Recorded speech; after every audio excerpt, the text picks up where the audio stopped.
Hello friends, informative Odisha YouTube channel को स्वागत। प्रति पंचायत रे वैकेंसी बाहरी, प्रति पंचायत रे जॉब बाहरी, आपण माने आवेदन करें संपूर्ण मागणारे।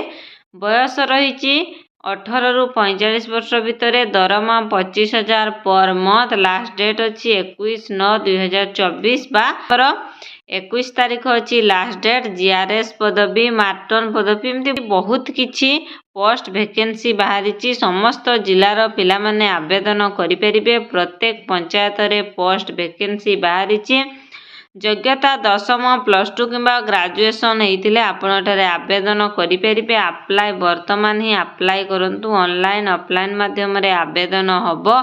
किपरि आवेदन करें, कौ पंचायत रे चाकरी करेंगे, समस्त इनफॉरमेशन जानिबा पई वीडियो को शेष पर्यंत देखंतु। जदि चैनल रे नुआ आसीजंती चैनल को सब्सक्राइब कर दिंतु और पाखरे थिबा नोटिफिकेशन बेल को क्लिक कर दिंतु, जहाँ फल मु जे कोनोसी भी जॉब वैकेंसी वीडियो आनिबी आपनक पाखरे पहुंची परिबो सर्वप्रथमे। आसंतु आज जानिबा प्रति पंचायत रे बाहरी थिबा जीआरएस मार्टन पोस्ट पई ओडिशा ग्राम पंचायत ऑफिस रिक्रूटमेंट 2024 माने ओडिशा समस्त ग्राम पंचायत रे रिक्रूटमेंट बाहरी। अप्लाई ऑनलाइन रे करि परिबे। ये होची Odisha government job. Type of job देखंतु, panchayat level job, category Odisha government job. Name of the post various teaching and non teaching post. आपण पाठ पढ़ी थांतु किंबा न पढ़ीतिले भी एठारे आवेदन करि परिबे। एप्लिकेशन मोड ऑनलाइन रे हेबो आ ऑफलाइन रे हेबो। ऑनलाइन रे आपण ईमेल साहाय्य रे ऑनलाइन रे आवेदन करि परिबे। ऑफलाइन रे पोस्टल रे ऑफलाइन रे आवेदन करि परिबे। Who can apply? All Odisha candidate. Candidate रो समस्त ओडिशा रो समस्त कैंडिडेट एठारे आवेदन करि परिबे। प्लेस ऑफ पोस्टिंग केवल आपण मानको ओडिशा रे ही पोस्टिंग हेबो। ऑनलाइन ऑफलाइन लास्ट डेट अछि 21 सेप्टेम्बर 2024 रे अछि last date. Gender both male and female उभय महिला और पुरुष एठारे आवेदन करि परिबे। ताले ओडिशा ग्राम पंचायत ऑफिस रिक्रूटमेंट 2024 रो एलिजिबिलिटी क्राइटेरिया कोन बा एजुकेशनल क्वालिफिकेशन कोन आसंतु जानिबा। देखंतु हाउसकीपर बा कुक पई आपनको candidate have passed minimum 8th 10th माने अष्टम किंबा दशम अंडर मैट्रिक पढ़ीतिले आपण ठारे आवेदन करि परिबे। जीआरएस पई जदि आपण माने अप्लाई करबा पई चाहउचंती ताले +2 कंप्लीट करिथिबा दरकार आ कंप्यूटर नॉलेज थिले आपण ठारे आवेदन करि परिबे। मैट्रन पई जदि आपण माने आवेदन करबा पई चाहउचंती ताले +2 पास हेतिबा निहाती आवश्यक। +2 पास करिथिले आपण मैट्रन रे आवेदन करि परिबे।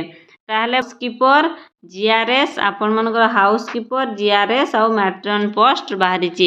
ताले एज लिमिट केते रहिछि 21 एंड 18 वर्ष रु 45 वर्ष। जदि 21 वर्ष बा 18 वर्ष हेतिबो आ 45 वर्ष रु कम हेतिले आपण एठारे आवेदन करि परिबे। किछि पिलांकर एज रिलैक्सेशन मध्ये रहिछि। तो ओबीसी पई 3 वर्ष रो अछि, एसटी एससी पीडब्ल्यूडी पई 5 वर्ष रो, एक्स सर्विसमैन पई 5 वर्ष रो, पीडब्ल्यूडी प्लस एसटी एससी पई 15 वर्ष रो एज रिलैक्सेशन रहिछि। सैलरी केते दैछि? जीआरएस पई सैलरी अछि पर मंथ अछि 8,880 टंका आ मैट्रन पोस्ट पई अछि पर मंथ 15,000 टंका अछि सैलरी। सिलेक्शन प्रोसेस किपरि रहइबो? इंटरव्यू हबो। केवल इंटरव्यू साहाय्य रे आ डॉक्यूमेंट वेरिफिकेशन रे आपण मानकु सिलेक्शन करा जिवो।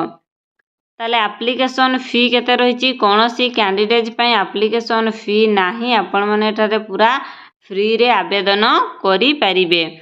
ताहले कोन कोन सब डॉक्यूमेंट्स दरकार? ताले एचएससी सर्टिफिकेट दरकार, +2 सर्टिफिकेट आ कास्ट सर्टिफिकेट, आधार कार्ड, रेसिडेंट सर्टिफिकेट आ फोटो एतिकी।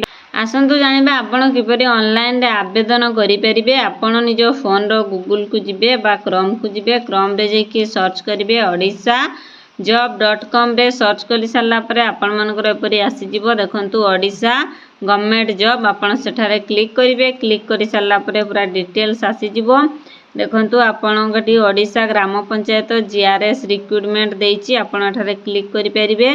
देखंतु एटा भी ओडिशा ग्राम पंचायत जीआरएस रिक्रूटमेंट देइछि। ताले एठी आपण माने क्लिक करिवे। क्लिक करि सारला परे पूरा डिटेल्स बाहरी जिवो।